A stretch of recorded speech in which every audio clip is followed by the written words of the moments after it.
This story also has 5 updates. Am I the a-hole for divorcing my wife of 28 years after I found out she had a one-night stand 10 years ago? Let's go.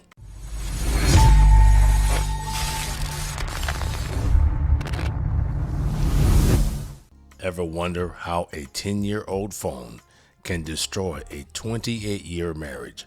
Found out the hard way while cleaning our garage last month.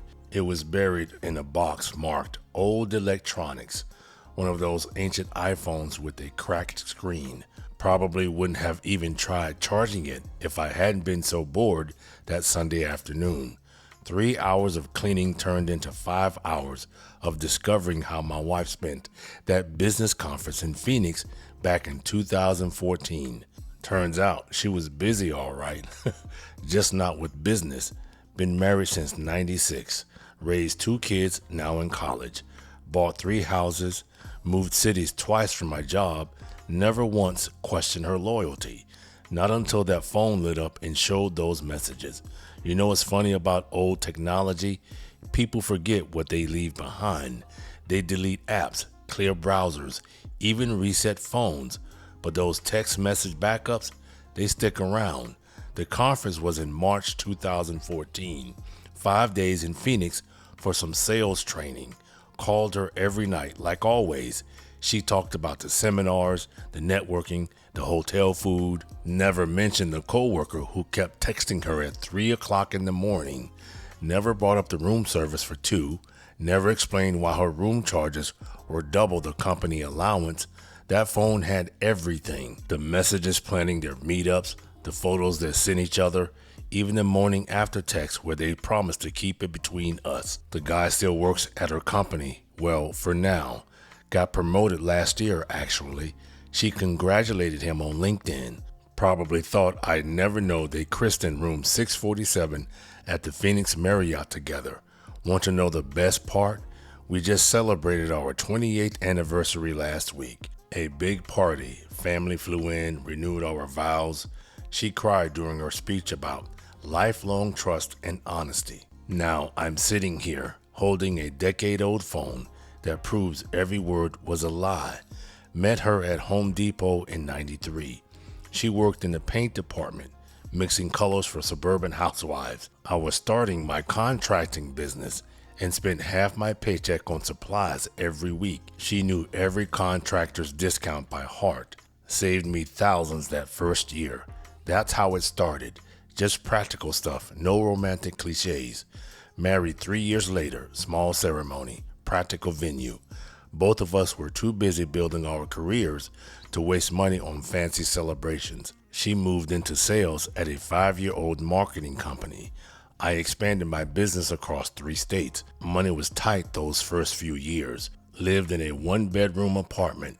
Shared a beat-up Honda. She took the bus to work so I could use the car for contracting jobs. Never complained once. By 2005, things had changed. Business took off after Hurricane Katrina. Got major contracts rebuilding houses. She climbed the corporate ladder, made regional sales manager. Finally bought our dream house in the country. The kids came later than planned. 2 boys, now in college. She worked through both pregnancies. Laptop propped on her hospital bed. Everyone called us the power couple. She handled the social side. I managed the practical stuff. Perfect balance, they said. Never fought about money, careers, or kids. Her company sent her to conferences twice a year. Phoenix, Vegas, Miami, all the usual spots. Always brought me back coffee mugs with city names. Got quite a collection now, including that one from Phoenix 2014. Should have noticed things changed around 2013. More late nights at the office, more team building events, more texts during dinner. Blamed it on her promotion to national sales director. The coworker moved up with her. They collaborated on big projects. Shared hotel rooms at conferences to save the company money. At least that's what the expense report said. Found this business card in that box with the phone. Written on the back, room 647 after dinner. Guess some collaborations happened after hours. The old iPhone took forever to charge. Almost gave up after 30 minutes. Then it buzzed. Hundreds of old notifications flooding in at once. Started digging through message threads. Most were innocent. Kids' school updates, grocery lists, family group chats. Then found a thread marked Gym, Work. Last message dated March 15th, 2014. Scrolled to the beginning. Messages started normal enough. Conference schedules, meeting times, team dinner plans. Then switched to personal stuff. Inside jokes, late night conversations, photos. The timeline told everything. March 12th, 2014. They sat together at the opening dinner. March 13th. Drinks with the team turned into private drinks at the hotel bar. March 14th. Room 647. Hotel receipts still existed in her email archive. Room service at 1:38 a.m. 2 steaks, bottle of wine. Extra towels requested at 3 a.m. Late checkout was arranged for noon. Found his old Facebook profile. Pictures from that conference were still up. Team photos at the welcome dinner. There she was, standing next to him. Wedding ring clearly visible, his hand on her lower back. Their text exchanges got more interesting after Phoenix. Inside jokes about hotel rooms. References to their special conference. Plans for Vegas that never happened because he got sick. The phone had WhatsApp backup too. Different names, same people. She saved his number as Project Lead. Real subtle. Those messages were worse. Plans, fantasies, photos I wish I hadn't seen. Checked our phone records from 2014.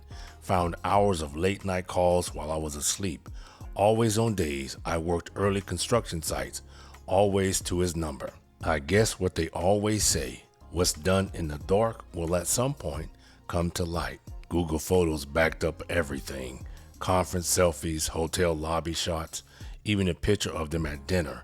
Champagne glasses raised. Her caption, great team dinner. Reality, just them. Corner table, dark restaurant. iCloud backup showed deleted text too. Messages about keeping it quiet. About doing it again in Vegas. About how much they'd risk if anyone found out. Dug through our 2014 credit card statements. Found charges at Phoenix jewelry stores. Small stuff, nothing suspicious then. Now, pretty clear who those gifts were for. The phone's browser history filled in more gaps. Searches for how to delete text messages permanently. How to hide photos from iPhone backup. Once she started digging, patterns emerged. Downloaded her entire email archive. 10 years of corporate communication. Found deleted messages in the backup folders. Meeting requests for project reviews at odd hours. Private dinners disguised as client meetings. LinkedIn told its own story. Every time he got promoted, she'd comment something professional, but the timing matched their text patterns. Congratulations online, celebrations offline. Checked our home security footage archives. Found weird patterns on nights when I worked late. His car was passing by our street. Quick visits when the kids were at college. Always during my construction site inspections. Our Ring doorbell caught him dropping off work documents last Christmas. Funny how work documents need delivery at 10 p.m. When I was stuck at an emergency job site. Amazon history showed interesting purchases. Books about secret relationships. Private messaging apps. A second phone charger was delivered to her office, not home. Damn, my guy was in full detective mode. Tracked his business trips through public social media. Every city matched her conference schedule. Dubai, Singapore, London, always within days of each other. Found old photos from company events. Same pattern for years. Him standing next to her in every group shot. Professional distance in official photos. Different story in candid shots. Her work calendar had coded entries. Project Phoenix meetings every month since 2014. No actual project named Phoenix existed at their company. The final piece, his wife's Facebook messages to my wife. Found them in the phone's archive. She suspected something back then. My wife denied everything. Called her paranoid. Guess what? They're divorced now. Waited until after our anniversary party. Let her have that last moment of pretending everything was perfect. Set everything up in my home office. 2 monitors, one showing the Phoenix hotel receipts, another with their messages. The old iPhone propped up between them, still displaying their late night chats. Called her in to discuss retirement plans. She walked in smiling, probably thinking about our vow renewal ceremony last week. Pointed to the phone, watched her face change as she recognized it. That old iPhone she thought she'd lost during the office move in 2015. She lunged for the phone, already had everything backed up, printed, downloaded, 10 years of secrets secured in triple copies. Started with the Phoenix evidence, hotel receipts, room service bills, message logs. Moved on to the following years, security camera footage, doorbell videos, email archives. Her excuses came rapid fire. Just friends, one mistake, lonely at conferences, meant nothing, never happened again. All lies. Showed her the pattern, monthly Project Phoenix meetings, late night office visits, conference room bookings after hours, a decade of carefully planned encounters. Her story changed, blamed work pressure, blamed my long hours at construction sites, blamed the excitement of business travel, never blamed herself. Pulled up his wife's old Facebook messages, the ones where my wife called her paranoid and delusional. Those messages aged like fine wine. Showed her our anniversary party video from last week. Her speech was about trust and honesty. Played it side by side with security footage of her latest work document exchange in our driveway. She tried the marriage counseling card, wanted another chance, said 10 years ago shouldn't matter now, handed her divorce papers instead. Already filled out, just needed her signature. Amazing what lawyers can prepare when you have solid evidence. Update 1. Lawyers started the process. She moved into her sister's house. Told everyone I was having a midlife crisis. Kids came home from college. Showed them the evidence before she could spin her story. His wife reached out. Turns out they divorced in 2016 over his business trips. She'd tried warning me back then. Update 2. Company HR launched an investigation. Found years of falsified expense reports. Both of them got suspended. She lost that director position she'd brag about for years. Apparently, sleeping with your subordinate breaks some corporate policies. Kids canceled holiday plans with her. Found out she'd sent him photos of their graduation ceremonies with captions about their family moments. Update 3. Divorce proceedings revealed more secrets. Secret bank account from 2014, private email addresses, burner phones. Their company officially fired them both. Something about creating a hostile work environment and misuse of corporate resources. Found out they planned vacations together during our family emergencies. Even met up during my mother's funeral week. This woman got exactly what she deserved. Update 4. The divorce is final. Judge loved all that evidence, especially the parts about misusing company money for their meetups. The judge called her despicable. She lost half her pension to the corporate investigation. She didn't get any alimony either. My ex-wife's AP married someone else 2 months after getting fired. Wonder if his new wife knows about his conference habits. Update 5. 1 year later, I sold the house but had to give my ex-wife 40% of the proceeds. Couldn't stand looking at that driveway where they had their late night document exchanges. Kids graduated college. She showed up uninvited to the ceremony. The kids really didn't acknowledge her. Her sister finally kicked her out. Apparently, playing victim gets old after a year. That Phoenix coffee mug she brought back in 2014, I destroyed it. Didn't want it in my possession. It meant nothing to me.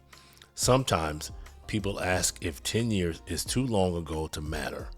Ask them if they drink milk that went bad a decade ago just because it looked fine now. Trust doesn't have an expiration date. Neither does lying.